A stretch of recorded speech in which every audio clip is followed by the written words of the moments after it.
1963. A Saturday morning in Britain. The butcher knows your name. Children play unsupervised in the street. Doors stand unlocked. The smell of fresh bread drifts from the bakery.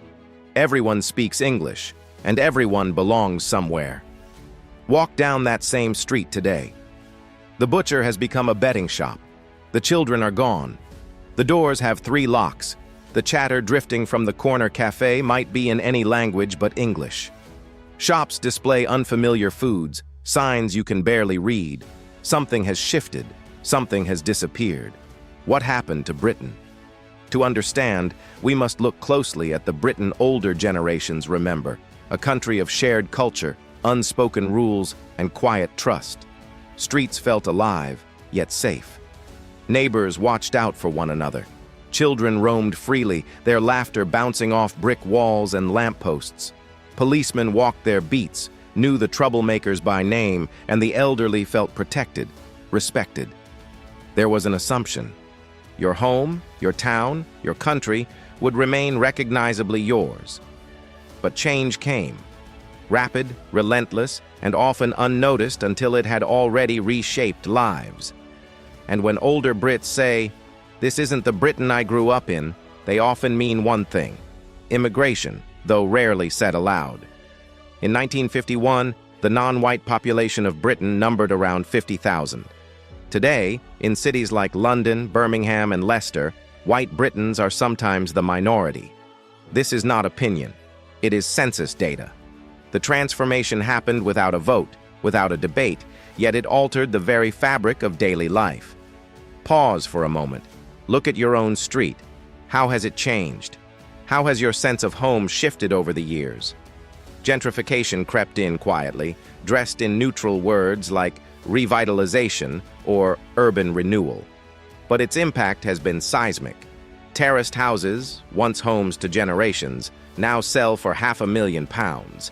The corner pub has become a wine bar, greasy. Spoons have been replaced by brunch spots serving avocado toast and oat milk lattes. The people who gave neighborhoods their character, the bakers, the mechanics, the shopkeepers, are pushed to the margins, replaced by young professionals who work from laptops and order groceries online. Streets are familiar, yet alien. Accents, faces, prices, the very soul of communities has shifted. Home stops feeling like home, not because residents moved, but because home moved away from them. Crime, too, has reshaped life. Older Brits recall streets where women walked alone at night without fear, where children explored parks and alleys freely, and where the elderly could trust strangers. Policemen were part of the community, known by name, respected, approachable. Today, knife crime dominates headlines. Gangs operate openly. Town centers empty after dark. Fear has replaced freedom. People lock doors that once stood open.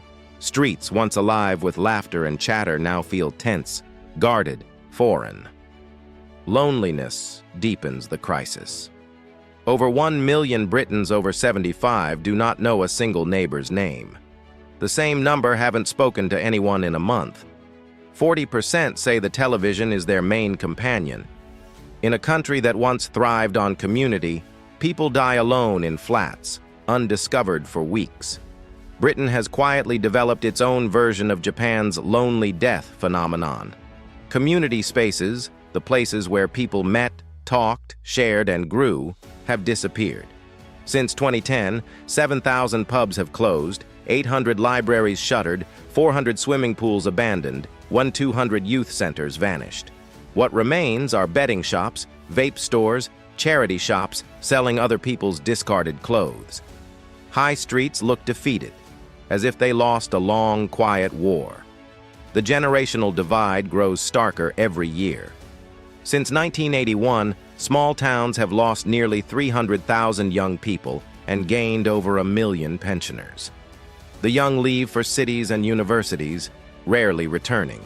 Towns stagnate, cities boom. The natural mixing of ages, which once brought energy and continuity, has vanished. Grandparents live in towns their grandchildren visit only twice a year if they are lucky. Schools close.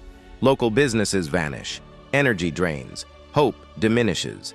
Freedom of speech, once robust and commonplace, is now constrained. Older Brits remember a time when disagreement didn't mean ostracism. Politics could be argued in pubs without fear. Now, expressing the wrong opinion risks public humiliation, professional destruction, social exile. Self-censorship becomes survival. The Britain they remember was loud, argumentative, tolerant of eccentricity and dissent. The Britain they inhabit now feels monitored, judgmental, ready to punish deviation. Consider your own voice. Can you speak freely in your community, online, at work, or at home? How has the climate of conversation shifted? Politicians, too, no longer seem aligned with the people they are, meant to serve. There was a time when leaders, however flawed, were expected to share basic loyalties and values with those who elected them, when their actions, even their failures, felt comprehensible within a shared framework of trust. Today, governments often appear accountable to distant global interests, faceless corporate donors, or abstract ideological projects, rarely to the ordinary citizens whose lives are directly affected. Brexit was meant to be a reclamation of control, a statement that the people could decide the direction of their country. Instead, what followed was years of political wrangling, endless delays, and a persistent disregard for the result, sending a chilling message. Your vote does not matter, your voice does not matter, your concerns do not matter.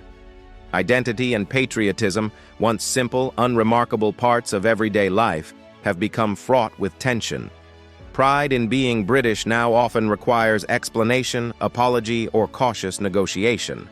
National symbols, the flag, the anthem, the very idea of shared history have become contested terrain.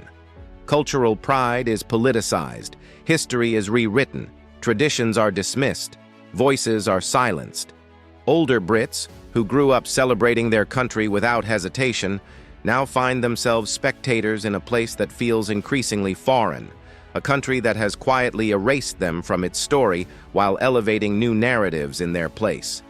The Britain they once knew, the familiar streets, the shared culture, the sense of belonging, feels like a memory slowly fading, overshadowed by forces beyond their control. Yet this is not simply about nostalgia. Change is inevitable. Immigration has brought talent, energy, and innovation. Gentrification has repaired crumbling buildings. Technology connects people across distances. But alongside progress, something irreplaceable has been lost: a sense of belonging, safety, continuity, and trust. Streets no longer feel like home. Communities no longer feel alive. Voices no longer feel free. These losses are not imagined. They are real, felt by millions who watch their Britain disappear around them. Reflect for a moment. What do you miss most about the Britain of yesterday? What cannot be measured by statistics, yet is felt in empty streets and quiet homes? Older Brits are not asking for the past to return. They know it cannot. They ask only to be heard, without dismissal, to grieve what has been lost without judgment, to have their experiences recognized as real, valid, human. Change is inevitable, but acknowledgement, respect, and understanding, these are choices we can make. Listening may not restore what was lost, but it preserves dignity. It allows memory to exist alongside progress, history alongside evolution. What do you think? Is Britain still recognizable to you? And what do you miss most about how it used to be? Share your thoughts in the comments. Main CTA. If this story resonated with you, subscribe for more explorations of the Britain we knew, the Britain we have, and the stories that connect generations.